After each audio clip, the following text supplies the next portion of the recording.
It's long been true. Space missions are planned and plotted every step of the way. Today we're doing a rehearsal of what is going to happen in the field on September 24th.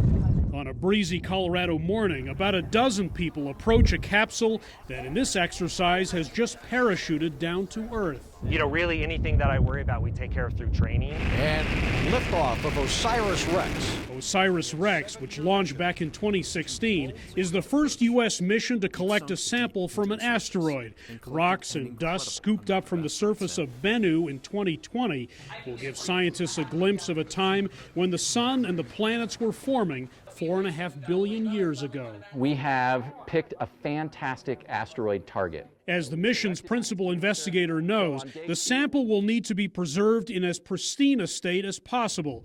That's why this drill on the grounds of Lockheed Martin, which built the spacecraft that will drop this capsule into Earth's atmosphere, is so highly choreographed. Is this person standing here correct? Do we need an air sample from over here? What about safety personnel here? Once arriving at the Utah landing site by helicopter, the recovery team will measure the air and ground surrounding the capsule. So if something interesting is found in the sample, you want to be able to exclude the possibility that it came from the local environment. The canister will then be wrapped in Teflon and a tarp and immersed in nitrogen gas at a separate location to further prevent contamination.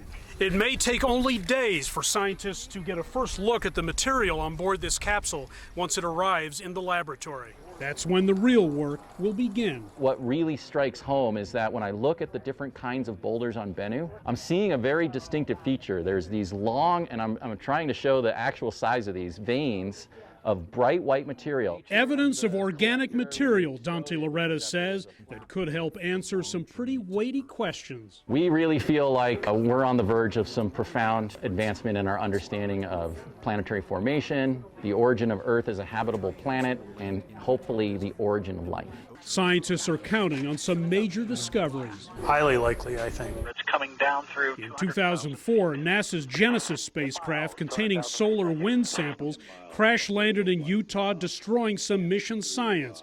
Nothing is being taken for granted this time. We've learned a ton about Bennu with the science that we did when we were at the asteroid, but this is really it. More rehearsals are planned, with touchdown now less than 3 months away.